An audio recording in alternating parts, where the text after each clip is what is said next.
Lantelek. I'm from upstate New York. I've been into hot rodding pretty much my whole life. I've been fortunate enough to own a number of different cars. I owned a 73 Nova, a 69 Nova, a 74 Nova Super Sport, a 69 Satellite, and an 81 Monte Carlo, which you see right here. This started out as a 6-cylinder Landau, believe it or not. Right now it's got a 396 in it, a turbo 400, and a narrowed Ford 9-inch. Pretty cool, huh? Had to learn a lot to do that. Didn't come easy. I read a lot of magazines, talked to a lot of people, and watched Powerblock TV. And the things that I learned as a common Joe to do this, you can do too. And what I want to do is I want to pass some of that on to you. I'm a self-taught mechanic, so everything that I did, you can do. It was built about, I'd say 10, 12 years ago, so there's a lot of new things out there that you can use.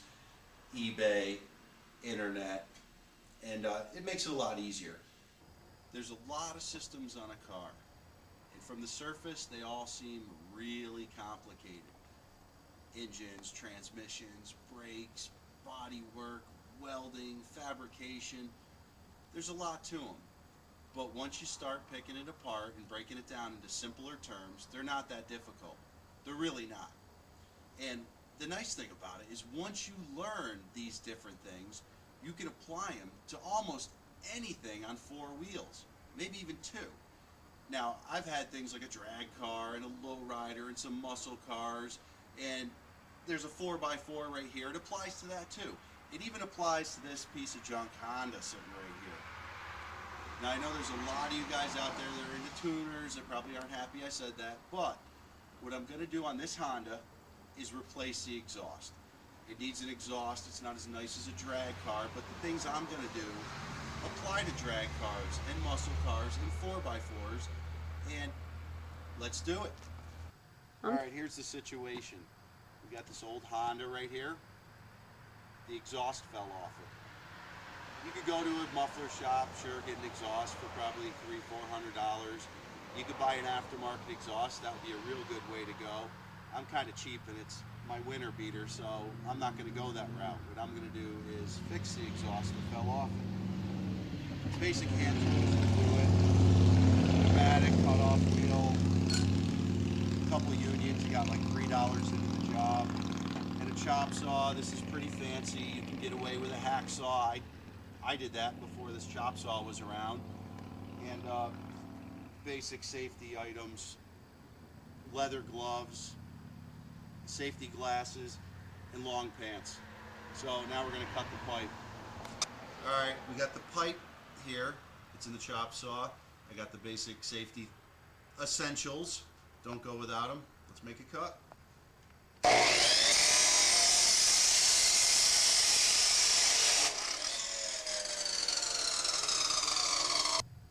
Okay, one end that was pretty ratty is cut off. You saw me do that. We're going to test the slip union. That fits. I already have the other end in the vise, so we'll make a cut to clean that end up.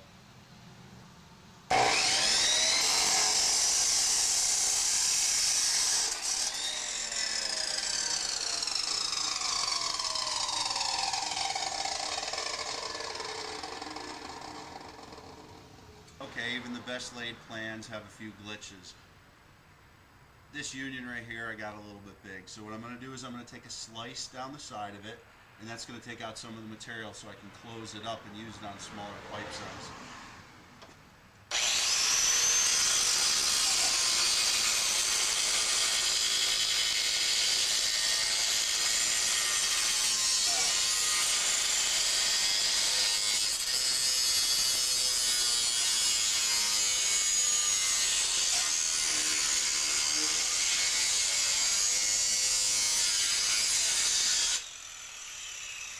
The next step to put these unions on to join this piece that came out to what's in the car already is welding those on there.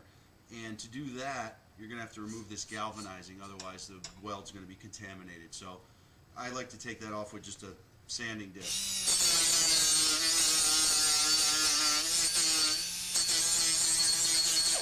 So here's that piece that came out of the Honda. The ends have been welded on. The sun's going down here. That's because I had a little bit of problems with running out of some welding wire, but it's done anyway. Now it's just a matter of putting it in the car, and that's a walk in the park. And thinking about the next project, how this is going to fit under there. Okay, we're at the end of the job now. It was a $400 beater Honda. The exhaust fell off, and like I said earlier, if you had to go to a shop and put this exhaust on, it might cost you like $400, but I fixed it for under $20 using some simple tools, pneumatic, a welder, a chop saw, which may be a little more than you have in your shop, but you'll get there. And joined it right here with some muffler clamps so I didn't have to weld underneath the car. Here's the piece that got sectioned back in, and then back by the gas tank I chose to go with some clamps as well, just for safety reasons. And that's it. A $400 car fixed for $20 instead of $400. Well, that's it for a day in the garage. Remember, if you can think it, if you can dream it, and if the other guy can do it, so can you!